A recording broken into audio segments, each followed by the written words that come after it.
Rune Factory 5 is nothing like Rune Factory 4. Honestly, there are some big changes.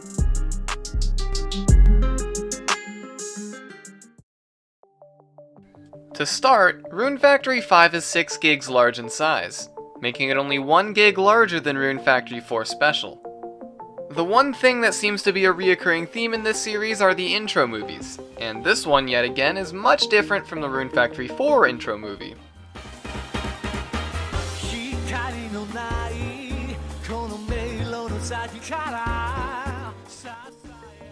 Although not reaching high in my personal list of best intros from this franchise.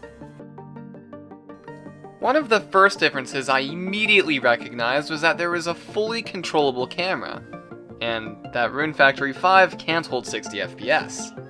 And actually, I don't even think the game even tries to run at the standard 60 FPS, which can feel a little choppy at times. I also had to change the camera turn speed to its max setting as it felt too slow on its default setting.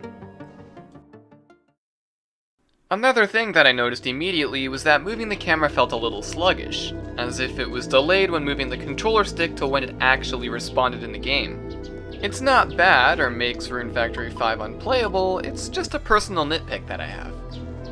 In this game, unlike past installments, you run by default. It's still possible to walk as well. Moving your character feels great and smooth, giving me Rune Factory 3 vibes. Walking and running animations look great. A small detail I noticed and appreciated was when running upstairs it slows down your movement speed, and for the most part, the animation looks pretty good. The next thing I came to find was exiting houses and buildings into town was a fast transition. Almost too fast, as when the screen goes from black back to reality, animations and input controls become laggy for about 1 whole second. Speaking of screens fading to black and returning to reality, this game does that a lot. In any scene where there's movement, animations, or camera angle changes, the game fades to black and quickly fades back. Now I've seen this happen up to 8 times in one scene, and it's used in places it doesn't need to be used in, like a character walking upstairs, or a character opening a door and entering a house. It just seems like a lazy way to handle certain situations.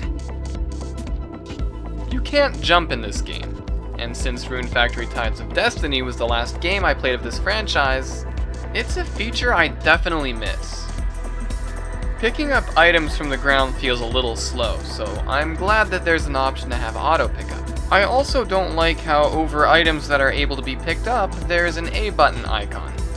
I feel like it takes away the mystery of it being something that can't be picked up. Something I notice a lot as well is how close the render distance is. Land from a distance looks odd and lacks vegetation. Remember that Prince Point system that I mentioned and I enjoyed from Rune Factory 4? That system has returned in Rune Factory 5, but are now called seed points.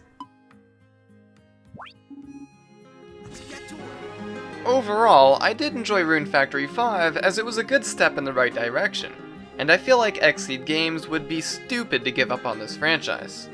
That being said, thank you so much for watching this 3-part series on the Rune Factory franchise. Here's to Rune Factory 6!